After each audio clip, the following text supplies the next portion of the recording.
கிராம உதவியாளர்களாக பணியாற்றியவர்களின் ஓய்வூதியத்தை கணக்கிடும் போது அவர்கள் பகுதி நேரமாக பணியாற்றிய காலத்தை கணக்கில் கொள்ள முடியாது என சென்னை உயர்நீதிமன்றம் தீர்ப்பளித்துள்ளது.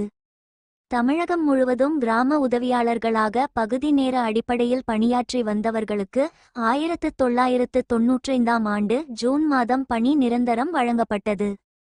இந்நிலையில் 2016ஆம் ஆண்டு ஓய்வு பெற்ற கிராம உதவியாளர் இளங்கோவன் என்பவர் தனது ஓய்வூதியத்தை கணக்கிடும் போது பகுதி நேர உதவியாளராக பணியாற்றிய காலத்தையும் கணக்கில் சேர்க்க வேண்டும் என உத்தரவிடக் கோரி சென்னை உயர்நீதிமன்றத்தில் வழக்கு தாக்கல் செய்திருந்தார்.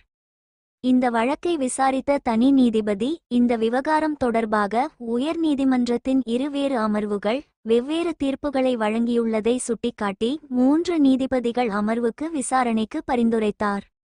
அதன் அடிப்படையில் நீதிபதிகள் G. Jayachandran, M. Dhandapani, K. Kumaresh Babu ஆகிய 3 அடங்கிய முழு அமர்வு விசாரித்து உத்தரவு பிறப்பித்துள்ளது.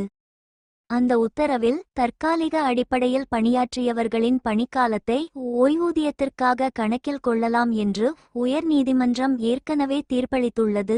ஆனால் பகுதி நேர அடிப்படையில் பணியாற்றியவர்களுக்கு இந்த சலுகையை வழங்க முடியாது என தீர்ப்பளித்துள்ளது. அந்த தீர்ப்பின் அடிப்படையில் மனுதாரர் கோரிக்கையை நிராகரித்து மனுவை தள்ளுபடி செய்து உத்தரவிட்டுள்ளது.